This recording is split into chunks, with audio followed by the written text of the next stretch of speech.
Okay, I think we're going to go ahead and get started. So, welcome everyone. Thanks for joining us tonight for the WildCare happy hour. Tonight we're going to be talking about hellbenders and saving the snot otter. So, I'm Katie Lineberry. I'm going to be helping moderate this evening. But just to kind of level set for tonight, so we're going to be talking about how the staff at the zoo and their various collaborators work together to raise these very large salamanders and return them to our Missouri streams. We have a really fun presentation to share with you tonight. It's a presentation, but it's meant to be in good fun. So looking forward to fielding some of your questions as well. So we'll jump into that in a moment here, but first I want to make sure we cover a very integral part of any happy hour, which is your beverage. So as you probably saw in your invitation, we've got a couple of options tonight that you have hopefully helped yourself to. The first is a glass of Stonehill Winery Ozark Hellbender wine. I'm a big red wine fan myself. I don't have a glass tonight, but that's because I'm pregnant. Otherwise, I would have a glass of that very red wine sitting right in front of me. But Stonehill Winery's Ozark Hellbender wine, it's a red blend, and a portion of the proceeds from every bottle sold goes to the zoo and Hellbender Conservation. You can pick that up at any of your local grocery stores.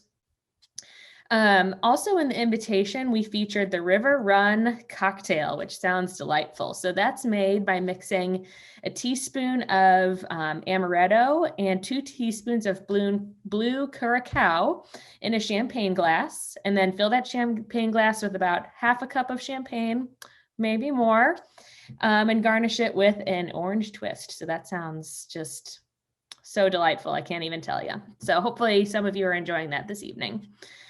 One more kind of logistical thing before we begin. Would love to hear any of the questions that any of the attendees have. We will be keeping an eye on the Q&A box. So at the bottom of your screen, there's a chat and there's a Q&A. If you have questions you want to ask our presenters, please put that in the Q&A as opposed to the chat, because that's one we'll be kind of keeping an eye on for any questions that you might have. And then, afterwards, if you want to share this presentation with your friends and family, or you think, oh, that was really fun, I haven't attended one of these before, I kind of want to go back and watch some old ones, those are all online at the zoo's website. So to get us started, I'm going to throw it to Mark Warner, who's Zoological Manager of Herpetology and Aquatics and Assistant Director of the Ron Goellner Center for Hellbender Conservation. So he's going to get us started today, and go ahead and take it away, Mark. Hi, everybody. I just wanted to say hello and welcome. I think that some of the well, I'll say this: you can never go wrong with asking us to speak about hellbenders. So, hellbenders are a great creature that live in Missouri streams, and we're lucky enough in the state of Missouri to have both subspecies, the Ozark and the Eastern. So here we'll get going, and next slide, please. This is Ron Goellner. A lot of people ask, who is Ron Goellner? Who is the namesake of the Ron Goellner Center for Hellbender Conservation? And this is Ron in the picture right here holding a young Japanese giant salamander. And up in the upper right-hand corner, the 3 gentlemen are probably the 3 gentlemen that were the most influential about getting hellbenders into the zoo and starting the program to begin with. On the left is Jeff Ettling and Charlie Hoessle, ex-zoo director. And then, of course, Ron Goellner on the right. And the bottom picture is Ron's wife, Karen, just looking over the North Fork River and just wondering what we're going to be able to do to help save this species. Next slide. So tell you a little bit about Ozark hellbenders. I did mention we work with both subspecies, but I'll just tell you about Ozark right now. Population declined at least 70% since the 1970s. And a lot of that information is based off of research that was done in the 70s by Mac Nickerson and Stan Trout. We are lucky in the state that we have some of the best documented research on hellbenders, much different than the rest of the states where hellbenders occur. So we've actually been able to document that decline. A shift in age class structure is something that's been very evident. Very rarely do we find young animals in the wild. The animal was listed as state endangered in 2003, and then it was federally listed in 2011 as a federally endangered species. Several potential factors for decline, one of those being probably the most prevalent and the one that we look at as probably being the worst is oversiltation of the rivers. Next slide. Just a quick brief history of the center. The center was established in 2004, right about the time that the WildCare Institute was established here at the St. Louis Zoo. We had our first successful reproduction in 2011, and we're still the only ones that have done this to date. There have been, Nashville Zoo has done some AI and raised a couple hellbenders, but we still are the first and only ones to do what we've done. We're also very proud of the fact that we've reproduced the second generation. That happened in 2018 with one river population, and then we did a different river population last year. So that says a lot. It speaks volumes of the passion and dedication, knowledge, and just the hard work that the Hellbender staff have done over the years. Right now we have a team of 4 keepers. There's 4 rooms and 3 streams that consist of the center. 2 of those streams are located behind our building and 1 is inside. We've released over 7,000 hellbenders back into 6 rivers in the state. Actually, that number, if you include Easterns, is well over 8,000. And we've had 68 total clutches hatched here. That is wild clutches that are partial wild clutches that have come in. And then 22 of those are actually zoo bred clutches that have been bred here since 2011. Next slide. One of the questions early on to us is what is the most rewarding or remembered experience with the Hellbender work? And I'll have to say this is probably mine. You can see the young animal in my hands. Like I mentioned earlier, we don't really see much recruitment. We don't see very many young animals in the wild. And this, I believe, still goes on record as one of the smallest hellbenders caught in the state. And it also kind of was an epiphany at the time because we really didn't understand where all these young animals were living or didn't have a good idea. We had some ideas and theories. And as soon as I lifted the small rock, this animal dove into the gravel and did a little bit of a wiggle and was almost out of grasp. And that's how quickly that these slimy little salamanders can dive into the rocks and disappear. So it gave us a better understanding that we really do believe that it's a lot of these young animals are probably living in the interstitial gravel beds, which is also hugely important when we talk about siltation in these rivers. If these gravel beds are filled with silt and these young animals don't have anywhere to, to live or necessarily breathe underwater, that will also obviously contribute to the decline. I guess now we'll go on to the next slide. We'll go on to the next presenter. This is Christina Macklin. And Christina was hired, wow, last year is such a blur, was hired about 1.5 years ago as our Hellbender Research Fellow, and I'll let her take it away. Thank you, everybody. Thanks, Mark, for the introduction. You can go to the next slide. Yeah, so my name is Christina, and I was hired as the Hellbender Research Fellow, and I was lucky enough to start in January 2020 and work for about 2.5 months before I started working from home. Prior to my work at the zoo, I worked as a wildlife ecologist and technician for a variety of state and federal agencies. I've worked with several taxa, including several species of amphibians, reptiles, and mammals. I have lots of stories to tell from those experiences, including falling into a beaver hole and completely flooding chest-high waders when surveying for Oregon spotted frogs in Oregon, to being one of the first folks to go back and survey bat winter hibernacula. So basically the caves where bats hibernate in Connecticut following an outbreak of white nose syndrome. Yeah, I have a lot of experience with a variety of taxa. And a fun fact about me is that I built and live in a tiny house. Next slide, please. So what I'm doing here at the zoo, I have kind of 2 main projects that I'm working on at the moment. So the first is yeah, obviously I'm lucky to have an extraordinary data set here from all these years of the captive breeding program the conservation breeding program here at the zoo with hellbenders. So my goal is to kind of look at the reproduction, growth, development, and survival of these zoo-reared hellbenders. And the ultimate goal here is to see, to try to identify potential biological differences between the hellbender river populations, as well as potential differences between the zoo and wild-bred hellbenders. So next slide, please.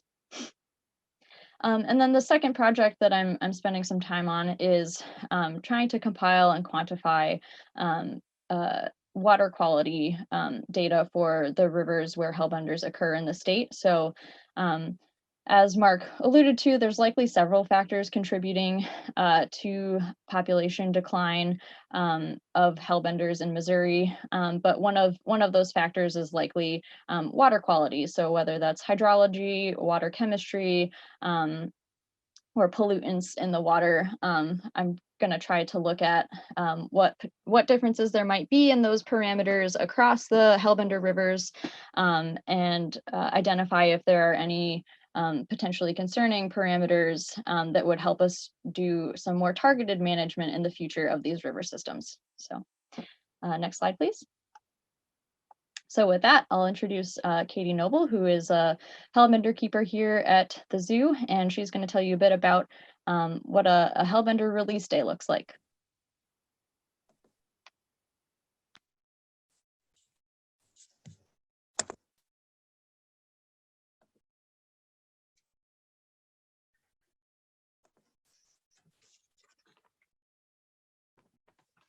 Hi, I am Katie Noble. I am currently a keeper at the Hellbender Center. I have worked there about 8 years. I've been full-time for 5 years. One of the most interesting aspects of my job, what people, once they find out what I do, is releasing. It's an active participation in conservation. And so I'm going to tell you a little bit about release days. Next slide, please. All right. First bit, I already told you, been working for 8 years. The days are really long, and but they are rewarding, obviously, but we may actually have to get to the zoo at 2 a.m. Could be, depending on where we're going, it could be, we could leave at 6, but sometimes we have to get there at 2, and we might not get back until very, very, very late. It is very exciting. We only get to do 1 or 2 a year. So that is like our chance to really shine and be a part of the program in the field. So it's very exciting. That morning is a whole lot of work. We do have to set up. You can see over here, Asia has the coolers. You can, on the side, we can get up to 7 in one of the temperature controlled vans. There's pallets and bungees, and there's actually airline and air supply that go to each of the coolers. So we try to make the hellbenders be as much as home during the transport as we can. We do on the river, so we have to get ready for river action. And what I mean by that is just that, like, mask and snorkel, wetsuit, we can be on the river from like 9 to 5. So it is a full day on the river after driving to wherever we're going. So that means that, like, sunscreen, bug spray, also any kind of snacks or whatever you may need to make you feel more comfortable, chapstick. Those mountain roads are really narrow and crazy. I really don't like driving on release days. It is really stressful. I do also like to leave early to try and help any box turtles. It always seems to be prime box turtle. They're on the move. So I always try to leave, early or enough to save them. I think I'm up to 4 now. 4. Anyways, next slide. So here you can kind of see what it looks like during a release day. There's at least 3 boats usually, and there are a lot of, hands-on that will, like, going from hand to hand. And so, like, over here, you can see Patty, actually, who's going to be speaking after me. handing one of the MDC biologists, John Ackerson, a hellbender, and he'll be looking for, under, like, right where he is at would be a particular, a rock for that particular animal. So they each get their own, like, individual little home, which is very exciting. That they all get handpicked new locations for them, an ideal habitat. And the state herpetologist, Jeff Brigler, is actually the one, I should have mentioned him earlier. He's the one who kind of like is in charge of everything with releases, like what we're releasing, where we're releasing, ages, weight, so on and so forth. So he kind of organizes everything. At the end of the very, very long day. So we might be not get back to the zoo until really late. But if we have time, we've got to have some pints, laughs, and Dr. Jeff Brigler always wants some wings. He's into wings now. Also, so look at these numbers. It's amazing. So we've released 8,745 hellbenders. During a pandemic, we actually released 1,200. I mean, it's exciting. Yay! Next slide. And it's off to Patty, who will tell you about collection trips.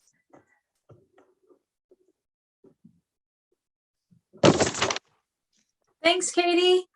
Hi, everybody. You can go to the next slide, please. My name is Patty. I've been at the zoo for about 7 years. Some of that time I spent in education, but for the most part, I have been working in the Hellbender Center. Thanks, everybody, for coming tonight. We're really excited to be talking to you. Like Mark already said, we love to talk about our jobs, so it's really exciting to have this opportunity. As Katie mentioned, we've released 1,000 animals last year, but at the zoo, we like to have as many animals on grounds as we can. So right now we currently have around 1,900 animals. In my time at the zoo, I've seen that number as high as 4,000 animals at the zoo at one time. We have all of those animals here just so that we never run out and we can always be restocking rivers, and then we can mix and match. Like Mark said, we're breeding second generation now, so it's good that we have options of which animals that we want to breed. But the other ways in which we can get some animals at the zoo besides captive reproduction is we can collect wild adults or we can collect wild eggs. So when you're on the river and you're looking for wild adult hellbenders, it's going to look a lot like this picture here. So this actually is a picture taken by one of the herpetarium keepers. This is the Merrimack River. As Mark mentioned, siltation is a big factor that we have to deal with, and you can see it here in between all the rocks. So when you're looking for an adult hellbender or a wild clutch of eggs, you're looking in each one of these rock crevices. You're trying not to disturb the rocks. A, you don't want to hurt any animals that might be underneath of the rocks, but B, you're trying to kick up as little silt as possible so that you have an easier time searching downstream. So we're doing this for hours and hours and hours, many, many times over the last 17 years or so. Go to the next slide, please. So if you want to play this video.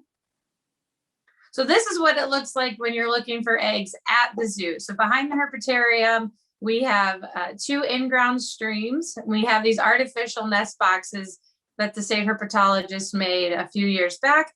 And so inside of this, you'll see a male guarding a fertilized nest. So you can slowly lift the lid, check on development or whatever. It's quite simple here at the zoo. Luckily, the hellbenders are very nice to us, and they always seem to breed in these nest boxes, making it very easy for us. Although we do have nest boxes on the wild rivers, and hellbenders do use them in the wild, they often like to lay under big rocks and deep in the back of a rock. And so it's very difficult to find them. Actually, just this last fall, I was on the Merrimack River with the state herpetologist. We were looking for an adult female to bring back to the zoo to introduce her into our breeding stream so that maybe we could captively reproduce Merrimack, which are eastern hellbenders, trying to work on them because that river is in desperate need of attention. We had spent the whole day out there, and this is at least the 10th trip looking for a female that the state herpetologist has had over the last few years. Dr. Brigler and I are dividing the river. We're taking sections. We're looking. It's a very cold day. we're spending all of our time out there. We're trying, and he's like, I just want to hit one last spot. And I was like, all right. And when you're out there with each other in the field, you search a couple of rocks, you pop up, you want to make sure you know where your buddies are at all times. You want to keep an eye on them. And it's usually pretty easy. You can see a snorkel hanging out of the water. You can see shadows of each other or even their feet, because they're not usually too deep.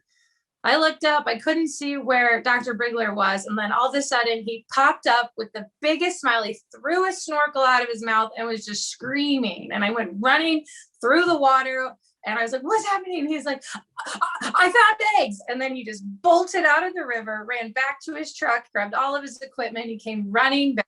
He had no idea that this was going to happen. He was not prepared for this at all. We were looking for an adult female, but he found a giant clutch of eggs, hundreds and hundreds of these little fertile hellbender eggs, like you can see in this second picture.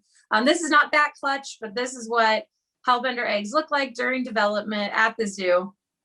He grabbed all the eggs that he could. He must have taken a bunch of trips, and every time he was just more and more out of breath. This rock must have been 8 or 9 feet under the water. Every time he went down, I couldn't see him at all.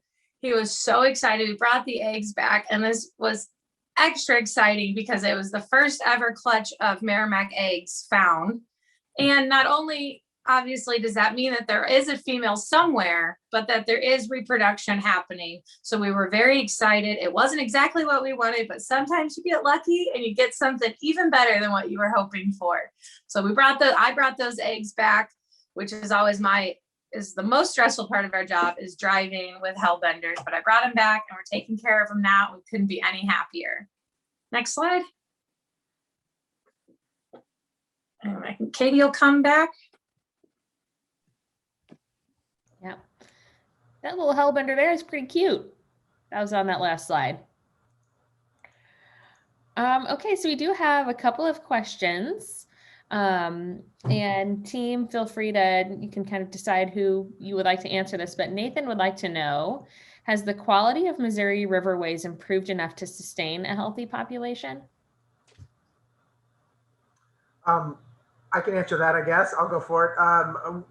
We believe, yes, we believe that the rivers are in, I guess, okay shape enough to sustain healthy populations. The MDC has done a lot of work to determine if that's actually possible. And honestly, we wouldn't be releasing animals back to those river waters if we didn't feel that. Awesome. How would you say the day-to-day care of the hellbenders at the zoo differs or is similar to the work that you're doing when you're in the field, if at all? Katie, all right. So I don't care. Sorry. Okay. So we're not doing a bunch of work in the river, post releases and collections and then monitoring every so often. But at the zoo, we do try to mimic wild habitat as much as possible. So animals are kept in clear, cool, fast moving water. We have racks where we can house different sibling groups or clutches, as they're called. We can house them.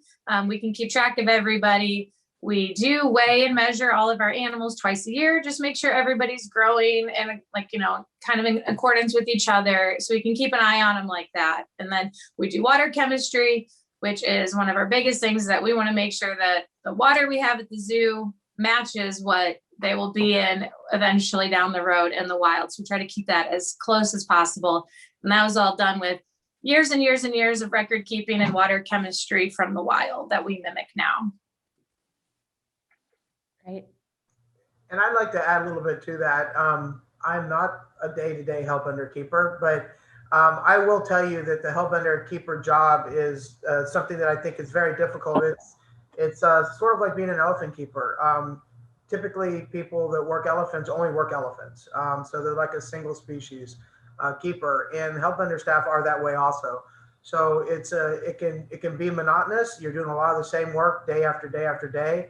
And I think it kind of creates a unique type of keeper that's it's not the norm. So it's a very difficult job. That field experience, although it's very hard and very taxing and very trying on your body and your mind, I think that it is rewarding just like Katie and Patty said, but much, much different doing field work as compared to the day-to-day grind. Awesome, thank you. How did you all get so passionate about working with the Hellbenders?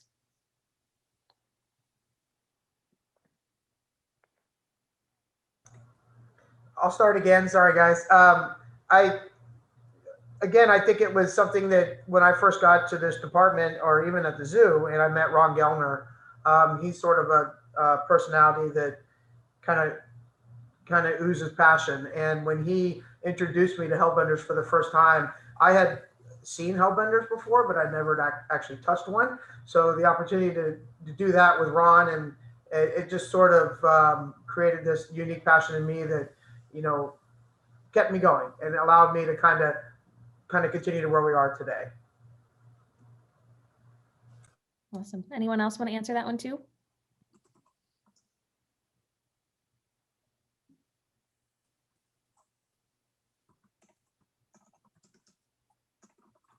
All right, we can keep trucking. So another question is, does the St. Louis Zoo study Hellbenders in any other state?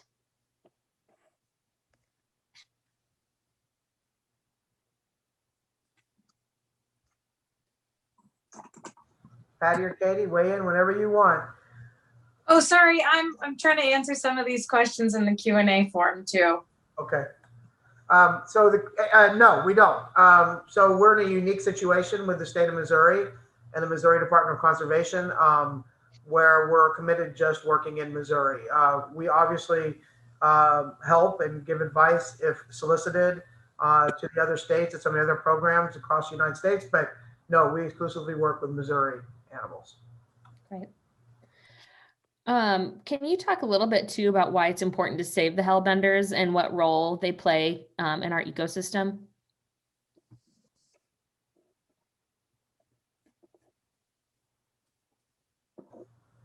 Well, I think that question's easily answered because I think every animal in our ecosystem plays an important role. Hellbenders are predator mostly, prey also for a lot of species. So I think that it is part of that food web, part of that ecosystem. Hellbenders have been around for millions of years, so I don't think that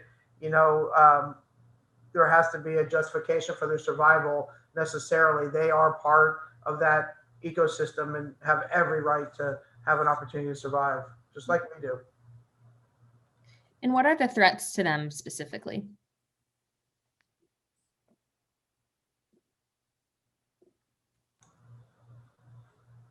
The main threats there's a long laundry list of threats, and unfortunately it's hard to cover every single one of them. Like I mentioned earlier, we believe probably the single most important one is siltation.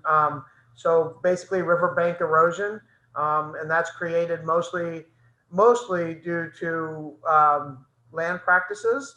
Not to say though that a big flood event can't have its major effects on the rivers also. But siltation, at one point it was over collecting, illegal over collecting. Hellbenders are a miniature of the Chinese and Japanese giant salamanders. So for many years they were in the pet market in those countries and sold as pets because they were the miniature version. But I'd say, like I mentioned, siltation, water quality, as Christina mentioned, obviously, when you have an animal like an amphibian whose skin is permeable, everything in the environment is also in that animal. So your heavy metals, your pollutants, your pharmaceuticals, all of those types of things, we have to assume are also in these hellbenders. So those are some of the main factors. Awesome. So there is another question here. I'm going to try not to butcher the pronunciation, but someone has said, I know the vets at the hospital treat the hellbenders for chytrid fungus. How do you find that in the rivers? It's chytrid fungus, amphibian Thank you. chytrid fungus. Well, what's really unique is in 2006, we had an incident happen here at the zoo where we found out we had chytrid fungus in our collection of hellbenders. We were able to trace it back to the wild, and we were, I guess, instrumental in some of the first diagnostics of actually chytrid fungus, amphibian chytrid fungus, being in Missouri. It had been here a long time, like it has in most of the United States and other countries around the world, but it's done through PCR. So it's a detection done through PCR. We do test our animals regularly. Our wild adults are chytrid positive, most of them that come in from the wild, and we maintain them that way. What's really unique about chytrid fungus, and I don't know if the person asked the question has a firsthand knowledge of amphibian chytrid fungus or not, but what's really unique to me is the fact that of all of the eggs that we've had laid or even brought in, I think I mentioned earlier, 68 clutches of eggs have been hatched here at the St. Louis Zoo. We have never had a single larva come up positive for amphibian chytrid fungus. So we obviously know that it's not being passed from the adult to the young, which we would assume. It's a waterborne fungus, but it's also not able to attach itself to the egg. We know that amphibian chytrid fungus feeds off keratin, and at that stage of the egg clutch, there isn't necessarily any keratin on those eggs. So that's one way we've been able to combat it. We were successful at heat treating amphibian chytrid fungus about 14, 15 years ago, and did something people wouldn't expect, and that's basically we cooked the hellbenders to a certain temperature to kill amphibian chytrid fungus, and then brought the temperature back down slowly, and those animals all survived, did fantastic, and since have been released back into the wild. So we do have a long history of amphibian chytrid fungus and quite a bit of experience with it. So interesting. To answer the question. Yeah, I think you more than answered it. There's another question. Is there any consideration to enlarge the hellbenders study area in the zoo's new North facility? Sure, great question. At this point, no. We've got a well-oiled machine. We've got a great staff. We are doing all the things right. We're very successful where we're at. And at this point, I don't know that it would make a whole lot of sense to move the whole operation to the north, to the WildCare park. However, I assume because of the success that we have had, that we will potentially do a hellbender stream on that property at some point, whether it's part of the entrance exhibit hall or whatever that might be. Nobody really knows what that looks like exactly yet. But as far as us moving the whole operation to WildCare Park, I don't think that'll happen. Okay. There's a question specifically for Christina. What is the most interesting thing you have learned about hellbenders so far in your research? Yeah, that's a great question. I think so. There's kind of two things that I find particularly interesting about hellbenders. On a very nerdy level, it is just like a very ancestral lineage. It is a species that's been around for millions of years, relatively unchanged, and that's an incredible thing to have in your state and to have as a natural part of your ecosystem. But I think I've done a lot of reading of the scientific literature for this job too, and I think something else that is really striking to me is that how attitudes have changed towards the hellbender over time. So typically I think a lot of folks are easily attracted to the big fuzzy furry charismatic mammals, the bears, the giraffes, the lions, and sometimes amphibians get the short end of that stick there. They're slimy. Hellbender specifically, it's not a great looking animal. It's it's nicknamed lasagna sides, so I think if you read through the literature, a lot of people have viewed it as a dangerous animal in the past, or as something that's competing with native fish populations, and therefore it should be exterminated or removed from river systems. And the truth is, it couldn't be further from the truth, really. They play an integral role in the ecosystem, and like I said, they're an ancient species. It's really amazing that you have them here in the state, and I think kind of as the species has declined, and there's been a lot of outreach and education efforts, and the conservation breeding program here at the zoo, I think it's been really incredible to see, kind of reading through the literature, how attitudes have changed.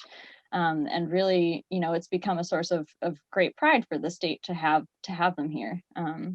So I think that's pretty incredible. Yeah, and to just add to Christina, 100% agree with everything she said. I think what's really unique and what we learned about, we also too in the beginning, realized that we were trying to create a wild care center that with an animal that people might consider non-charismatic. However, we learned the exact opposite. There's been more philanthropy, more donations, more funding put towards the Hellbender Center than there has been any other wild care institute. So I think we just proved everybody wrong with that one. But yeah.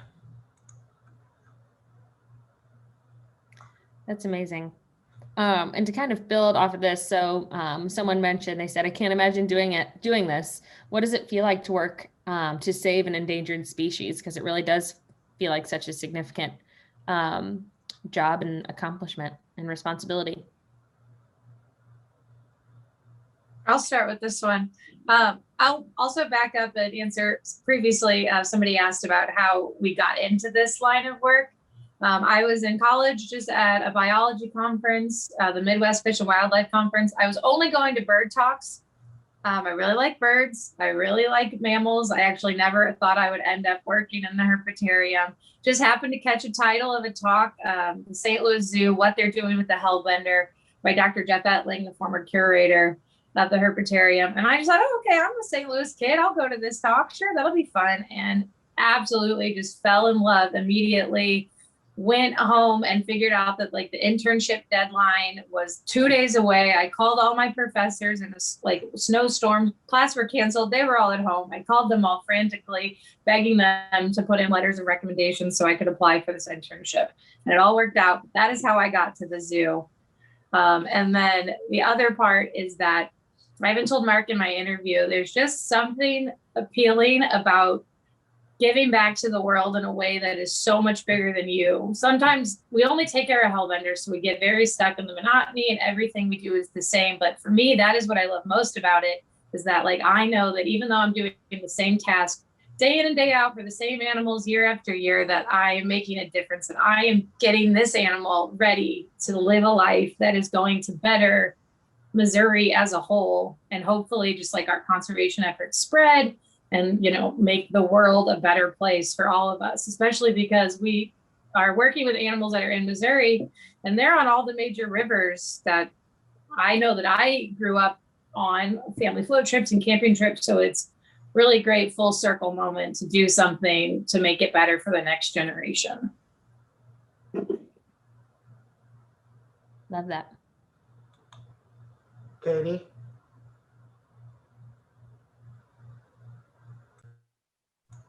Other Katie, do you want to answer that? Yes. No, I was like, I was listening to Patty talk and I almost forgot what the original question was because I don't even remember what does it feel like to work with an endangered species and what is that experience like? Because it's very significant. I mean, I'm going to sound like I'm just repeating what Patty said, but it does. I didn't come in necessarily wanting to work with salamanders and with herps in general. I just wanted to try and make, like, I'm kind of an eco fiend, trying to make sure that I'm trying to put good vibes into the world. And this was a way that I felt like I was putting good vibes in the world. Like my love, my care is in the Missouri streams. Like that makes a difference. I'm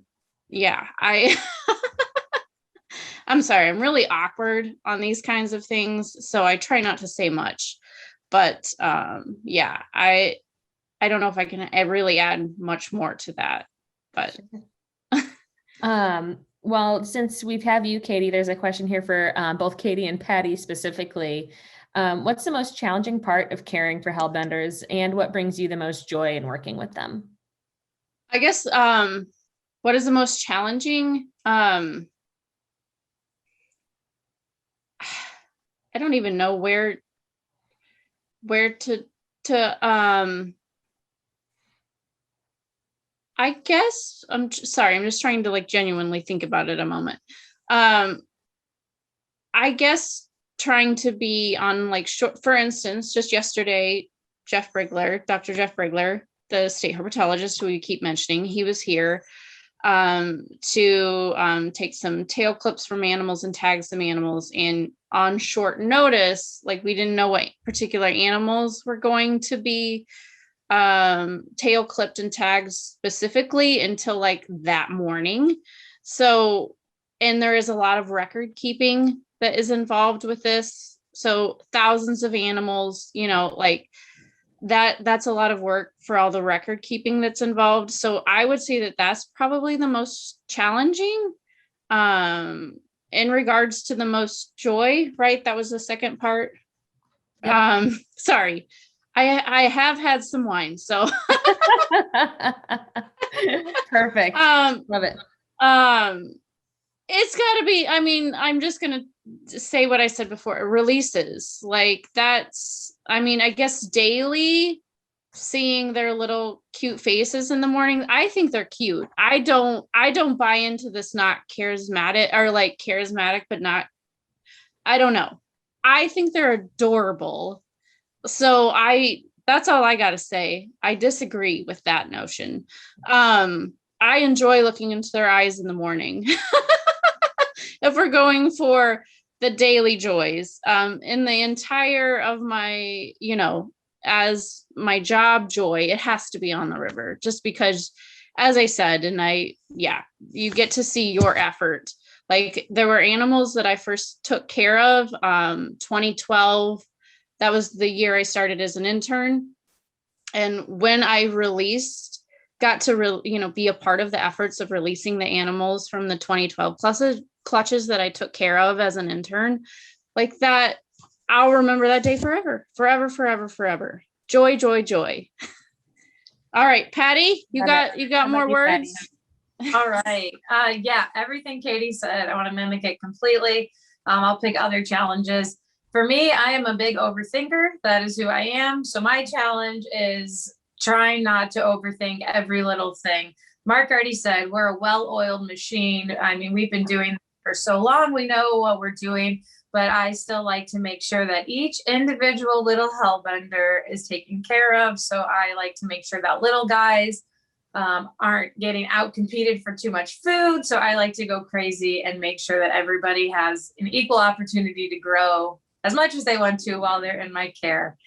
Katie already mentioned the two biggest rewards, or biggest joy moments of our job, but I'll also add, well, I need to reiterate that I also think that they are the cutest little things in the entire world. I take care of a lot of the young hatchlings that we have at the zoo. And at that time, they still have their external gills. They haven't absorbed them yet. They don't do that until they're about 2. So I love looking at their little gills just blow in the stream or in the current in each tank. But other rewarding moments would be just seeing, I worked in education for a little while at the zoo as an interpreter. So just seeing the way that the public responds to them, especially if you get a little kid in the herpetarium who can't find them in the habitat and you're there to help them out and they see it and it's so exciting. And then almost every single person that comes to the zoo has been on a river that has hellbenders in it. So that great connection is awesome. And then just even things like meeting everybody from Stonehill Winery and seeing how much like they're passionate about this project too. And that's a fun collaboration. It's just really exciting to know that it's not just us that cares, that it's so many people. Yep. That's amazing. There is some curiosity. So do the hellbenders ever attack or show aggression? And if so, how do they do that? What does that look like? I guess I'll go. My manager is pointing at me or to me or Patty. So They it depends. I don't know. What little like smaller hellbenders, like larval hellbenders, they'll be, the odd little like, hey, that's mine, but nothing really worth, kind of like sibling rivalry kind of thing over food. It's not anything really worth mentioning. I do get, especially with Eastern hellbenders, once they get to about 4 years old and they get to my room, I have one of the rooms that have the more older individuals.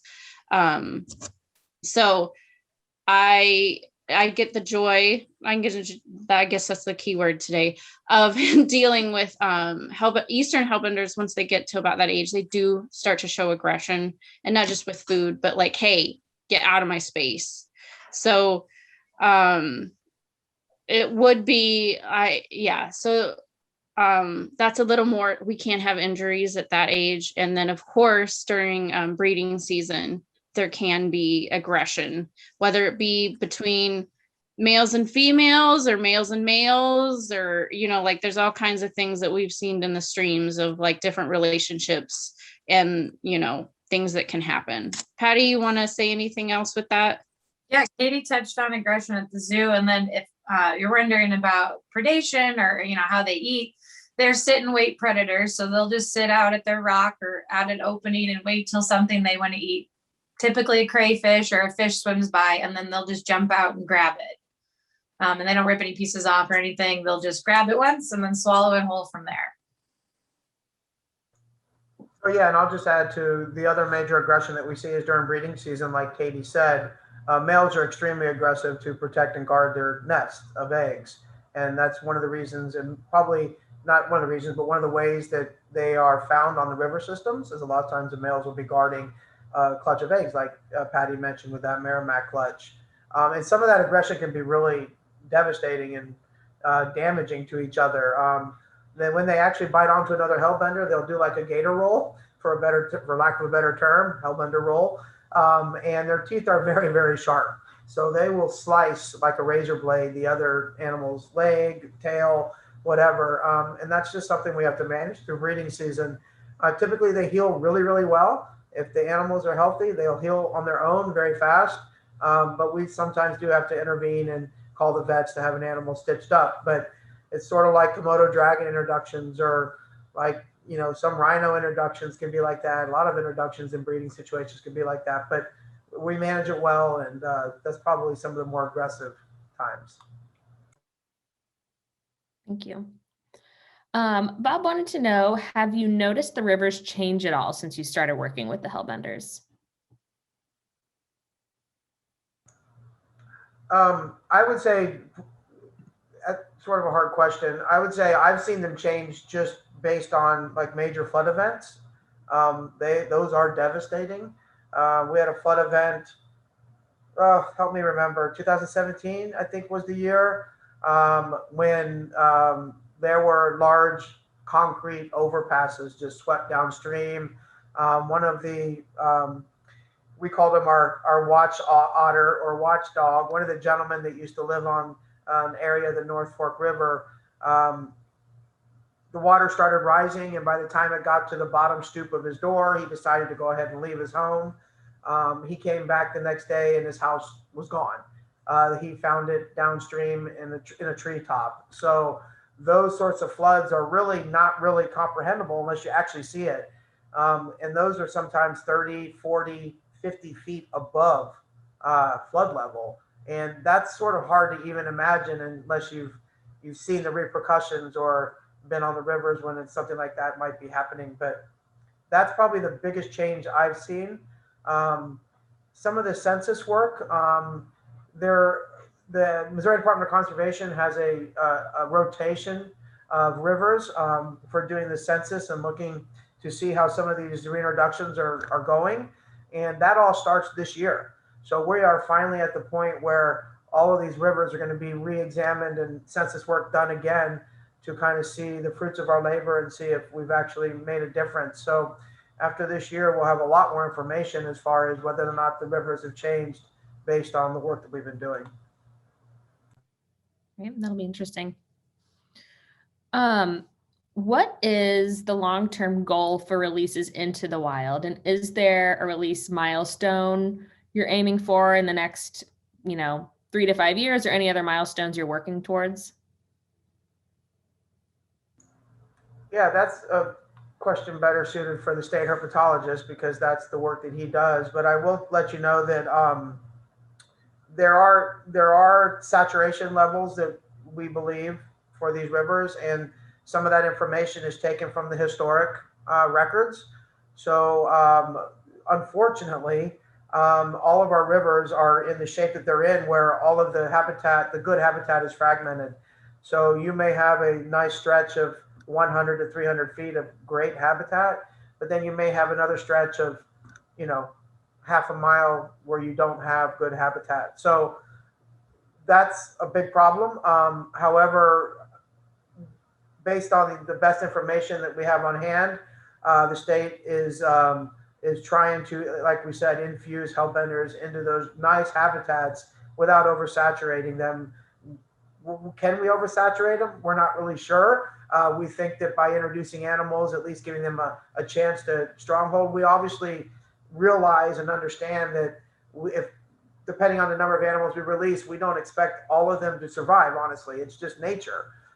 So we're hoping, though, that by putting the numbers out that we're putting out, that we're giving them a good opportunity to thrive. Great, thank you. Okay, so on a little bit of a lighter note, other than the hellbenders, what are your favorite animals? Cheetah. It's cheetahs, just hands down. I love everything about them. My locker in the herpetarium break room is just covered with cheetahs. Cheetahs. I like it. Groundhogs for me. I I love rodents, and large ground squirrels make me they dazzle me. They are very cute and cuddly, seemingly. Echidnas, narwhals, and vipers. I mean, it's kind of like, asking people what their favorite animal is can be a challenging question for people who work in the wildlife field. So I kind of have like regionally based ones, but if I had to pick like a favorite one, I think my intro to liking amphibians was the gray tree frog. They are like, I find them to be really beautiful, and they like their skin changes colors depending on whether they're in the light and kind of what surface they're sitting on. I love they're a tree frog, so they have kind of these sticky, they're called sticky little toe pads to climb up the trees, and so they're just fun to handle. And yeah, that was kind of one of the first species I ever worked with from a research perspective. So they hold a special place in my heart. And they're way less jumpy than wood frogs, which is my actual first foray into amphibians. So I like them a little bit better because I had to weigh them all the time, and that's a challenge when they hop out of your weighing system. So That's great. Those are amazing answers. No one asked me, but I'm gonna have to go with the hyena. I think they're one of the most badass animals that we've got at the zoo. They're so cool. Okay, so it looks like this is probably our last question, which is good timing. We've got about 6 minutes left, but this is a little bit of a thinker, I think, and a good one for us to probably end on. And the question is, what is one thing that each of you wants regular people, not conservationists like yourselves, but regular people to know about hellbender conservation?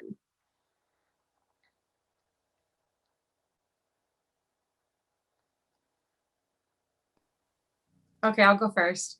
As we've already said, and I know myself, I've said it many times, that hellbenders, specifically Ozark hellbenders, but Eastern two-hell, they are only in the state of Missouri. This is a project that we are working on in all of our backyard.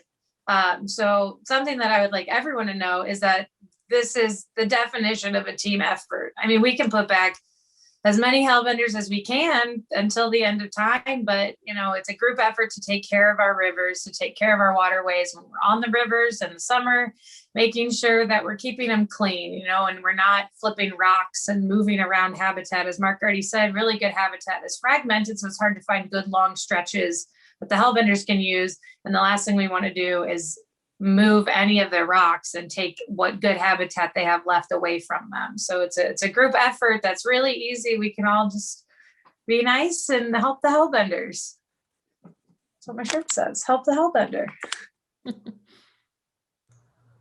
I will just say water.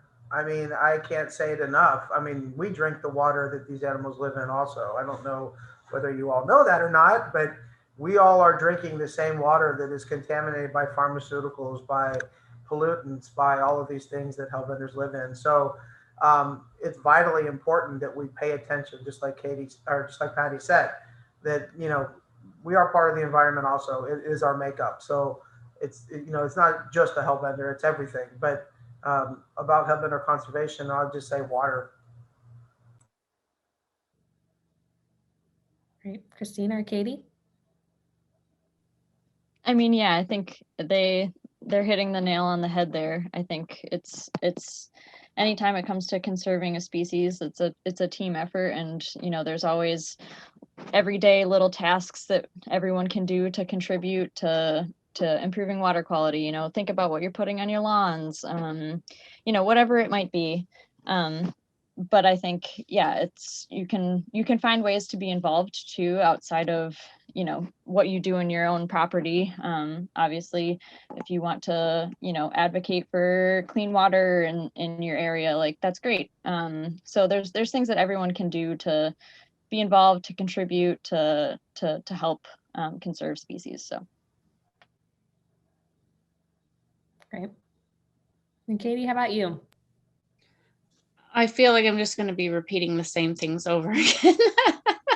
But it really does come down to, like, I know that a lot of Missourians and, being a part of this state, going on float trips and being conscientious of what you're doing and where you're going.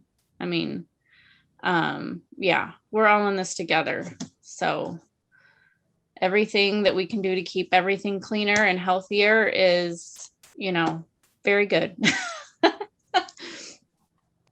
Love that.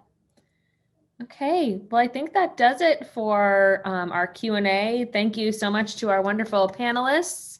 You all did a great job. It was really fun getting to hear your answers to the questions and listening to your presentation, and it was very informative and fun. So thank you so much. And just to reiterate for everyone who's attending, if you dialed in late or you want to share this, the recorded sessions will live on the zoo's website.